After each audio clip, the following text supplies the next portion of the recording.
आज है 20 जनवरी और अभी हम आ गए हैं गर्दनी बाग बीपीएससी धरना स्थल पे। इस धरना स्थल पे आज देश के विख्यात कवि नीलोत्पल मृणाल जी आए हुए हैं, जो कि यूपीएससी एस्पिरेंट्स रह चुके हैं और बहुत अच्छे कवि भी हैं। अभी उनका संबोधन चल रहा है, चलिए वहाँ दिखाते हैं। अगर आप आंदोलन करिएगा तो आप सफल होइएगा। ये मानिए कि ये दूसरे दल का, मैं दूसरे दल का हूँ, लेकिन यहाँ दर्द एक है, इसलिए हम सब एक, हम सबको लड़ना एक साथ में। नहीं तो मैं पिछली बार आया था, 15 लड़का हमको मिला, 15 में बोला 7 पार्टी है सर। हम समझे हम किससे बतिया हैं। हमको लगा हम खुद को नया पार्टी पर आ जाए, जो हम फलना पार्टी नहीं, कोई बात नहीं, कोई किसी के साथ हो। हर आदमी की एक राजनीतिक विचारधारा है, उसकी एक अपनी प्रतिबद्धताएं, तो आपको उसके बावजूद भी एक होना होगा।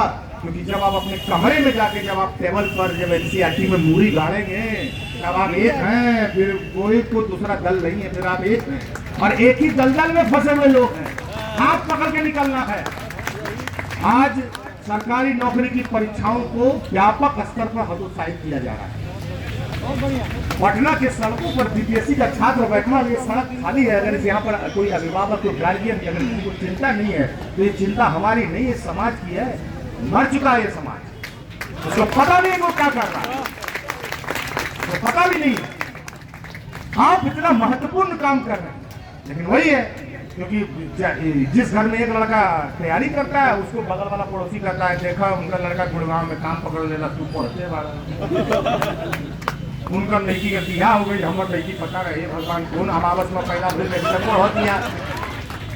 एक लड़की के नौकरी करना चाहिए, क्या कर ली नौकरी करती, ये सुनने को मिलता है जिस सोसाइटी में, वहाँ संघर्ष थोड़ा सा तो लंबा होगा। आपको उन दोनों मोर्चों पे लड़ना है। सरकार बीपीएससी के मोर्चे पर उनको कन्विंस करना है, और एक मोर्चे पर जहाँ चौखट पर बेटियों को बाहर आने के लिए माता पिता के मैं जाके क्या करोगी, चौखट टपो डोली में बैठ जाओ।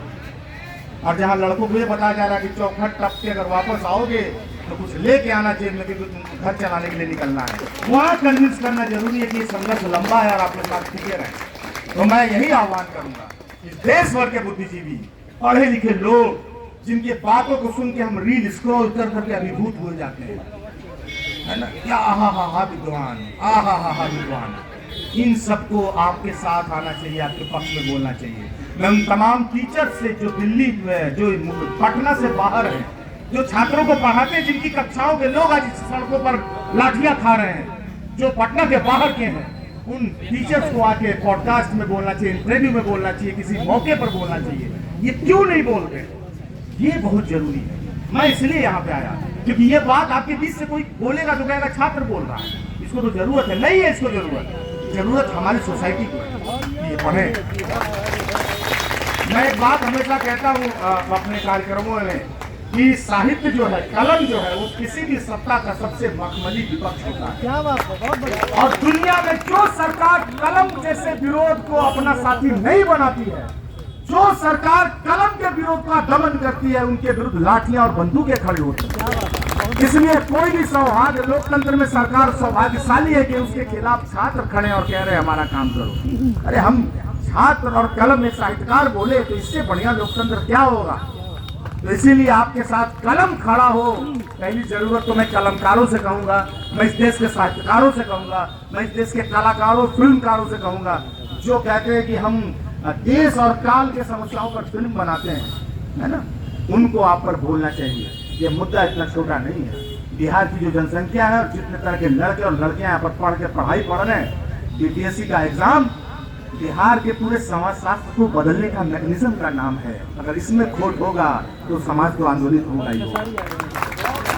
वो एक परीक्षा लेने वाली संस्था नहीं है। यहाँ पर कई बेटियां बैठी हैं जिनके पिता को पता भी नहीं होगा कि हमारी बेटी बीपीएससी की तैयारी कर रही है, बहुत सवेरे रिजल्ट आएगा और डिप्टी कलेक्टर बन के घर जाएगी तो दुनिया बदल चुकी होगी भाई।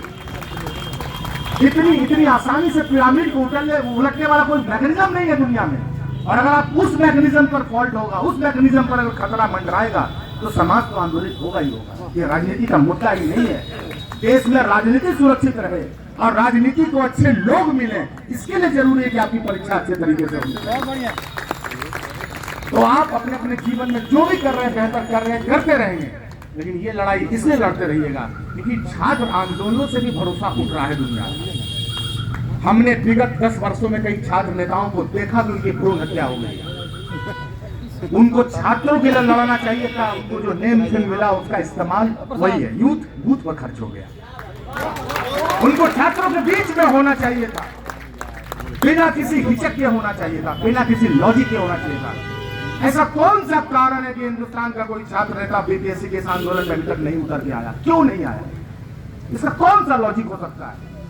इसीलिए कि जब पगडंडी से चलते चलते अचानक से आपको राजपथ का मनमानी रास्ता दिखने लगे तो फिर पांव में छाले बर्दाश्त होते कहां है? नहीं होते हैं ना।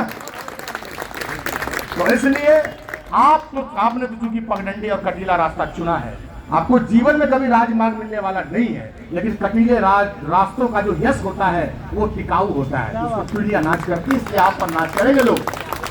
और मैं जो ये बात आपसे कह के जा रहा हूँ, ये बात अभी गूंजेगा और खत्म नहीं हो जाएगा। मैं लेखक हूँ, मैं जो कहता हूँ उसको दस्तावेज बना के दर्ज भी करता हूँ। मैं कह रहा हूँ तो मैं आपकी लड़ाई को दर्ज करूंगा, इसलिए ये बात कह रहा हूँ। इसलिए मैं यहाँ पर खड़ा होकर आपके तापमान को महसूस करना चाहता हूँ कि मैं इस तापमान को पन्ने पर दर्ज कर दूंगा। तो आपकी इस लड़ाई को बहुत सारी शुभकामनाएं। मेरे ये साथी यहाँ पर आए हैं, इसमें एक कारवां बढ़ेगा, सिलसिला बढ़ेगा। पढ़ाई लूज नहीं करना है, वायरल का नहीं करना है, पढ़ाई को लूज नहीं करना है। कहीं से भी लड़ाई जारी रखी, पढ़ाई जारी रखी। जो पाठ्यक्रम दिया है सरकार ने, मुसीबत खुद से लड़ेंगे भी, पढ़ेंगे भी और टिके रहेंगे। बहुत बहुत धन्यवाद।